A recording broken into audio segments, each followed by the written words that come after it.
If you're over 60, keeping your legs strong is the secret to staying active.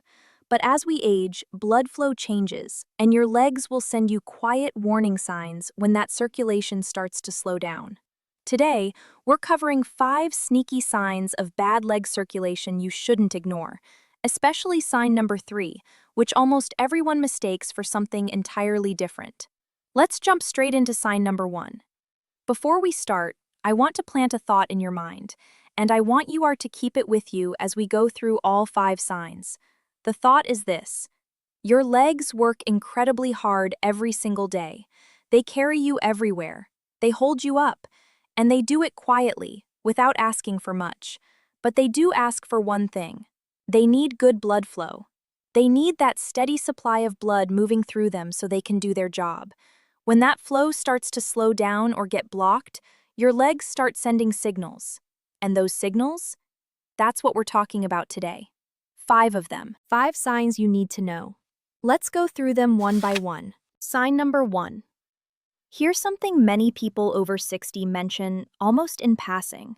They'll say something like, "Oh, my feet are always cold. My husband's feet are warm, and mine are like ice." And then they just laugh it off. Sound familiar? Cold feet are common. But there's a difference between feet that get cold when it's chilly outside and feet that stay cold no matter what. Feet that are cold at room temperature. Feet that are cold even under blankets. When blood isn't flowing well through your legs, the extremities, meaning the toes and the feet, are usually the first to feel it. That's because blood has to travel the farthest to reach them. When circulation is good, warm blood keeps those areas comfortable. But when it starts to slow down, the warmth doesn't make it all the way down there as reliably. Now, stop for just a second. Think about the last few mornings. When you get out of bed, do your feet feel unusually cold before you've even stepped outside? Do they take a long time to warm up, even after you've been moving around? If the answer is yes, even just sometimes, that's worth noticing. Here's something simple that many people find helpful. Try to keep your feet elevated slightly when you're resting. Even just resting them on a pillow while you watch TV can sometimes help encourage blood to move more freely. It's a small thing, but small things add up. Sign number 2. Have you ever taken your socks off at the end of the day and noticed a little ring around your ankle where the elastic sat? Or maybe your shoes fit perfectly in the morning, but by the afternoon, they feel a little tighter? Maybe someone you know mentioned that their ankles look a little puffy? Swelling in the lower legs and feet is one of the more visible signs that something might be off with blood flow. When blood isn't moving through the veins as well as it should, it can start to pool. And when blood pools in the lower legs and feet, the fluid from that blood can leak into the nearby tissue. That's what causes the puffiness. That's what causes the swelling. Now, swelling can have several causes. It can happen if you've been sitting or standing for a very long time without moving. It can happen after a long trip. And sometimes certain medications can cause it. But if you notice it happening regularly, on most days, without an obvious reason, that's your legs sending you a message. Here's a quick check you can do right now if you want. Press your finger gently into the skin just above your ankle for about 5 seconds. Then, let go. If the little dent from your finger stays there for more than a second or two before the skin bounces back, that can sometimes be a sign that fluid has built up in the tissue. It's called pitting, and it's one of the things people are often told to watch for. And remember, we've got 3 more signs to go, including sign number 3, which I said most people miss entirely. Keep watching. One thing a lot of people find helpful for swelling is simply to get up and walk around for a few minutes every hour if you can. Even just a short walk to the kitchen and back. Movement encourages the blood and fluid to keep moving rather than settling. Sign number 3. Okay, here it is. Sign number 3. The one I told you to watch for. And I want you to really pay attention here, because this is the sign that tends to fly completely under the radar. Most people see it, but they don't connect the dots. Have you ever looked at your lower legs and noticed that the skin there looks or feels a little different from the rest of your body? Maybe it looks a little shiny.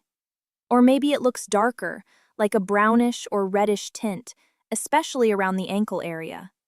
Maybe the skin there feels tighter than it used to, or maybe it itches more often than makes sense, and no lotion seems to help for long. A lot of people just assume it's dry skin. They put some lotion on it and move on. And that's completely understandable, because from the outside, it can look like dry skin. But here's where it gets important. When blood isn't moving well through the veins in your legs, those veins can start to experience pressure. Over time, that pressure can cause tiny amounts of blood to leak through the vessel walls into the skin tissue. That's what creates that brownish or rusty discoloration, especially near the ankle. The skin can also start to harden a little or feel different when you touch it. And because the skin isn't getting a good, steady supply of fresh blood, it can become more fragile. Cuts and scratches on the lower leg may take longer to heal than you'd expect. Even small nicks can seem to linger. These changes in the skin are quiet. They don't scream at you, but they're your body giving you a real signal, one worth paying attention to. Take a moment later today. Just look at your lower legs and ankles in good lighting. Run your hand gently over the skin. Does one spot feel different from the rest? Is there any discoloration you've just kind of gotten used to seeing? Keeping your legs moisturized is a good habit regardless. But if you notice these skin changes, the most helpful thing is to pay attention to them and mention them to someone who can help, rather than assuming it's just a dry skin issue. Catching it early matters. Sign number 4. A lot of people describe this one as their legs feeling tired all the time. Not tired from exercise, not tired from a long day on your feet, just tired in a way that's hard to explain. Heavy, like you're dragging them around. Or maybe you've had calf cramping, especially at night. That deep, gripping feeling that wakes you up. You stretch your leg out, flex your foot, and wait for it to pass. And you think, where did that come from? Leg cramps at night are incredibly common after 60. And while there are different reasons they can happen, one of the possible reasons is that the muscles in your legs aren't getting a steady enough supply of blood. When muscle tissue is starved of oxygen and nutrients even slightly, it can cramp. It can ache. It can feel heavy. Some people also notice that when they walk for a while, their legs start to ache or feel tight, and then the feeling gets better when they sit down and rest. Then it starts again when they walk. This, a kind of on and off aching during activity, can sometimes be one of the signs that the legs are working hard to get enough blood to the muscles. Think about your regular daily walk, if you have one, or even just moving around the house. Do your legs feel heavy or achy in a way that stops you more than it used to? Do you find yourself needing to sit down more, not because you're out of breath, but because your legs feel worn out? A lot of people just accept this as the cost of getting older. They say, well, I'm 65, what do I expect? But here's the thing.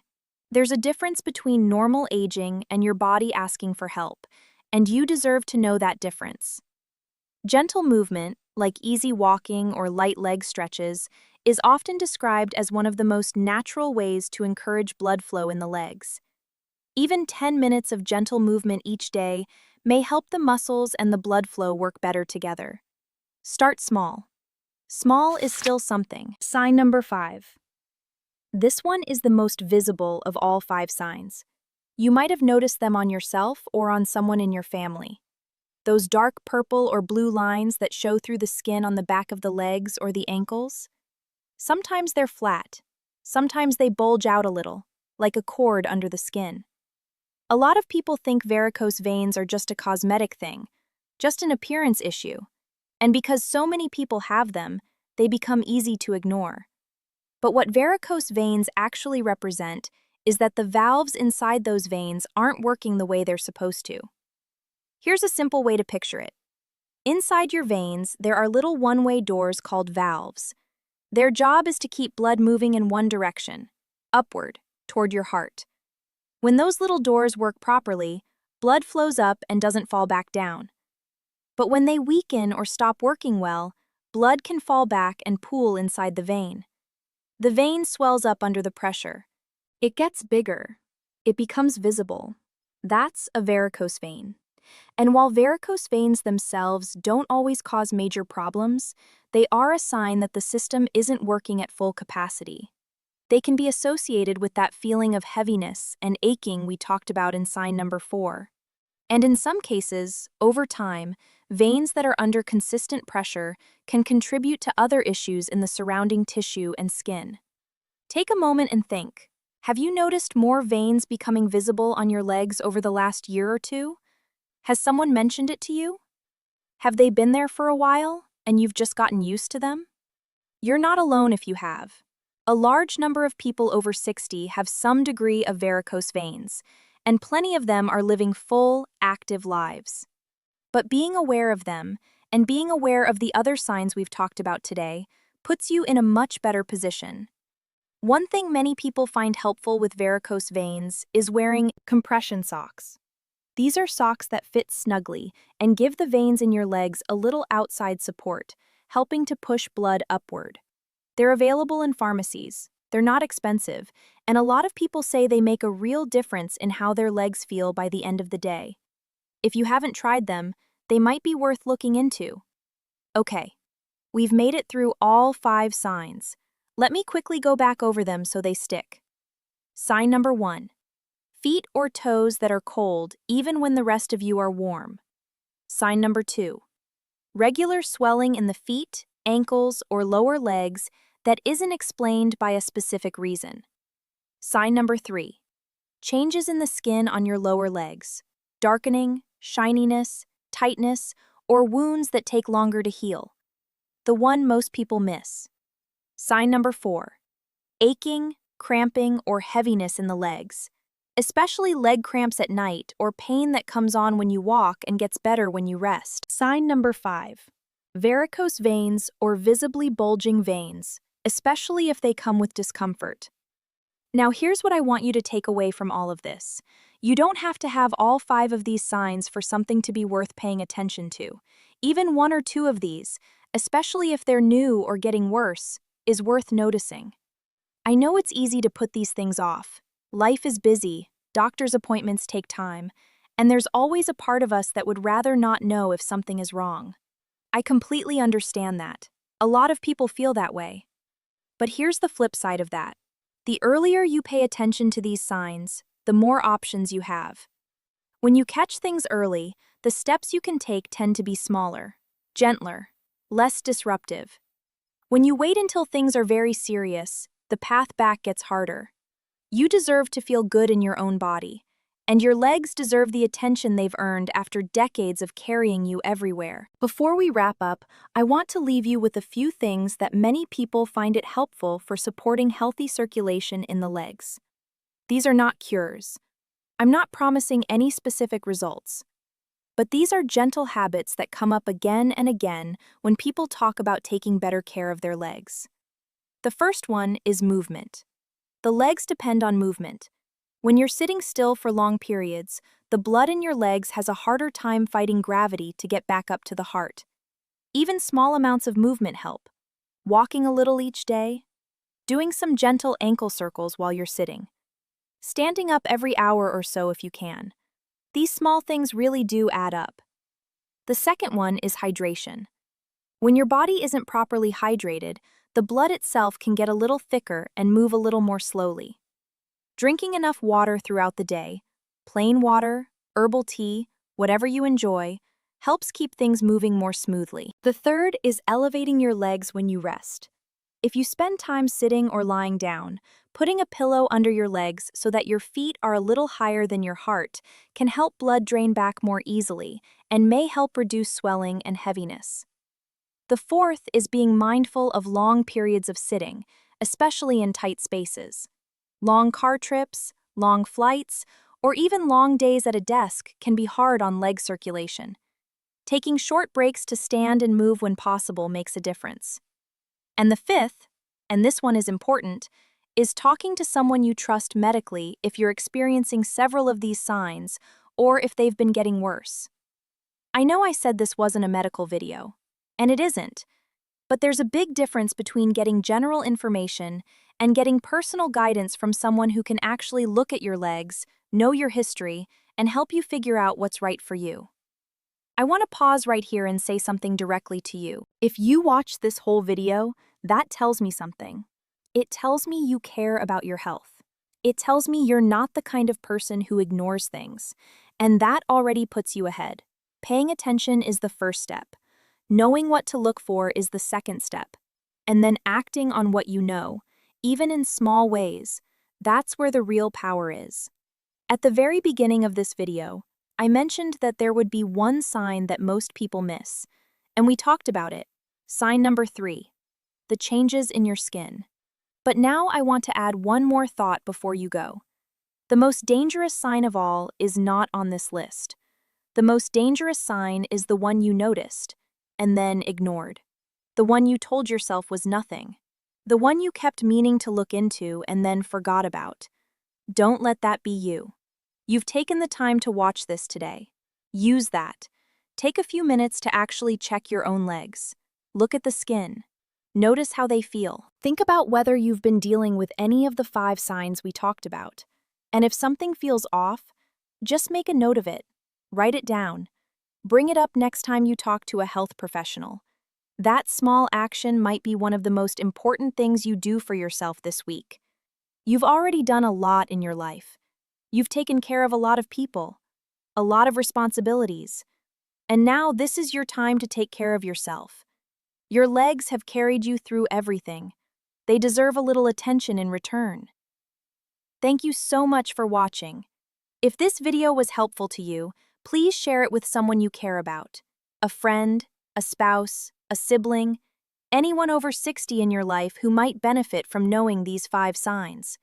And if you want to learn more about naturally supporting your health after 60, there are more videos here that go deep into the small habits and lifestyle changes that so many people find helpful. Take care of yourself. Your body is listening.